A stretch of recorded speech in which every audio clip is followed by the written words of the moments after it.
Subscribe करें और देखें एक दिल दहला देने वाली हॉरर स्टोरी। बिना घबराए बेल आइकॉन प्रेस करना ना भूलें।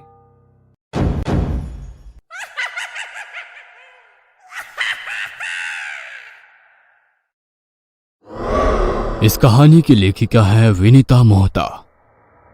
कब्रिस्तान में लाश का अंतिम संस्कार चल रहा था। फादर के कहने पर सभी ने मृत आत्मा की शांति के लिए प्रार्थना की और सभी लोग कब्रिस्तान से बाहर आने लगे। अचानक बाहर आते वक्त पीटर की निगाह कब्रिस्तान में पड़े हुए ओइजा बोर्ड पर पड़ी। लोगों की निगाह से बचकर पीटर ने वो बोर्ड उठाकर अपने कोट की पॉकेट में रख लिया। जैसे ही पीटर ने ओइजा बोर्ड उठाया, कब्र में हलचल होने लगी। उसके करीब से एक साया गुजरा। उसने पीछे मुड़कर देखा तो कोई नहीं था। अंतिम संस्कार शहर के जाने माने रईस मिस्टर डेविड के बेटे रॉनी का था, जिसकी एक एक्सीडेंट में मौत हो गई थी। रॉनी पीटर के साथ ही कॉलेज में पढ़ता था। घर आकर रात में जब पीटर ने ओइजा बोर्ड देखा तो अपने छोटे भाई को ओइजा बोर्ड खेलने के लिए मनाने लगा। भाई, ये क्या है और इसे कैसे खेलते हैं? अरे, ये बहुत इंटरेस्टिंग गेम है। इस बोर्ड पर यस, नो और ए से लेकर जेड तक अल्फाबेट के साथ साथ 0 से लेकर 9 तक की काउंटिंग लिखी हुई है। इस पर हम हाथ रखकर किसी हॉली स्पिरिट को बुलाते हैं और फिर वो कॉइन की मदद से हमें हमारे सवालों का जवाब देता है। आज घर पर कोई नहीं है, मम्मी पापा भी बाहर गए हैं। हम दोनों अकेले ये गेम खेलते हैं।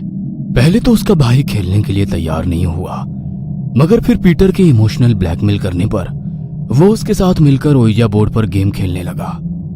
रात के अंधेरे में दोनों ने अपने कमरे में सारी लाइट्स बंद की और ओइजा बोर्ड के आसपास ढेर सारी मोमबत्तियां जलाई।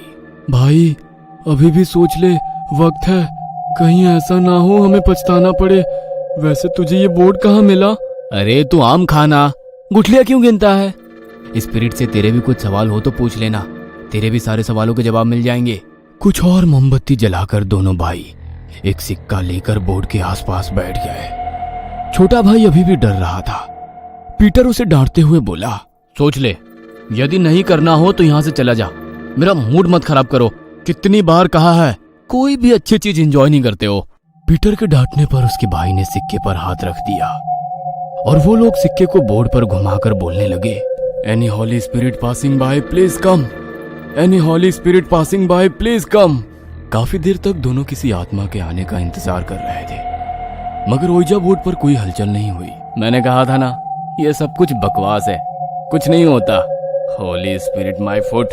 भैया प्लीज, इस तरह किसी स्पिरिट का मजाक मत उड़ाइए। स्पिरिट्स होती हैं। अरे स्पिरिट होती है तो आई क्यों नहीं? पीटर के कहने के बाद ही अचानक सिक्का अपनी जगह से हिलने लगा।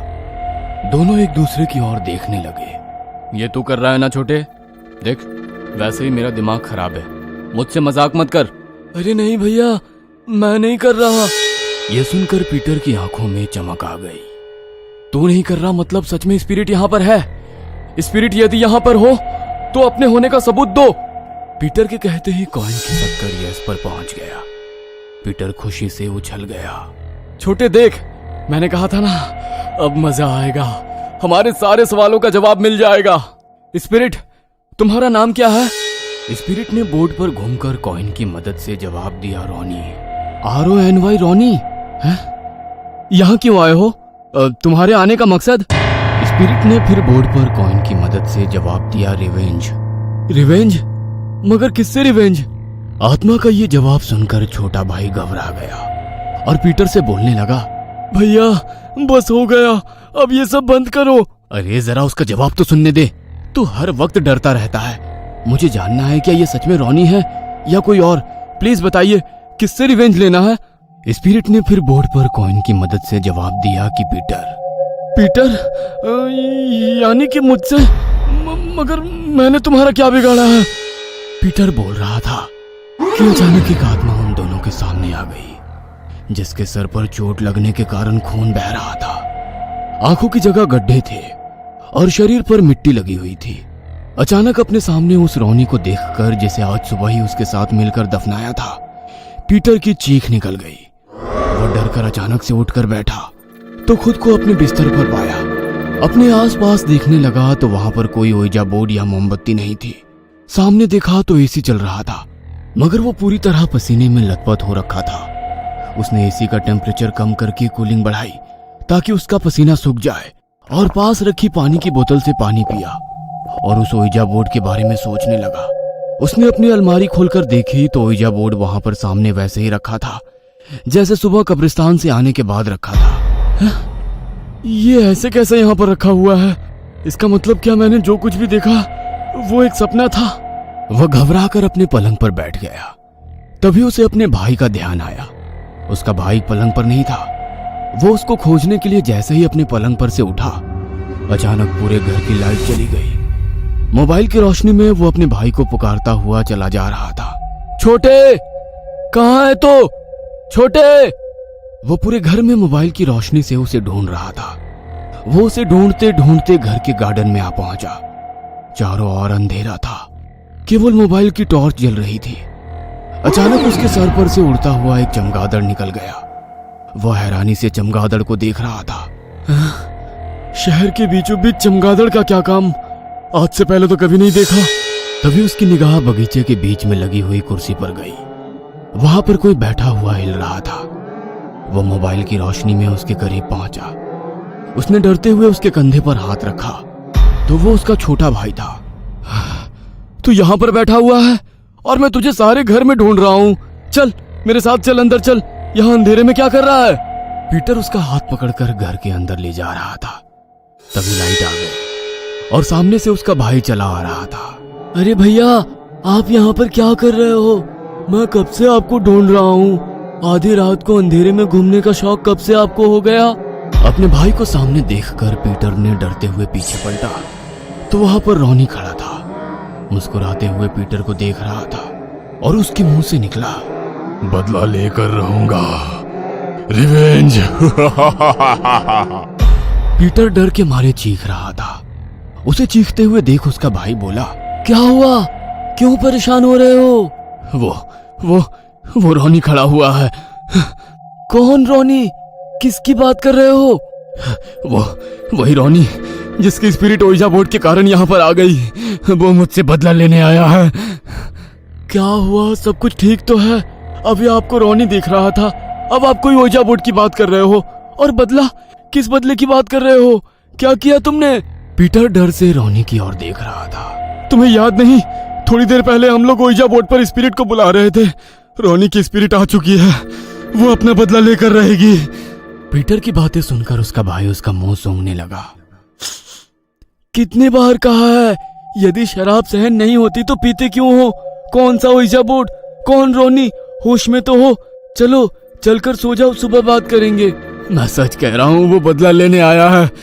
लेकिन उसका भाई उसकी कोई बात नहीं सुनता और उसका हाथ पकड़कर उसे कमरे की ओर ले जाने लगता है।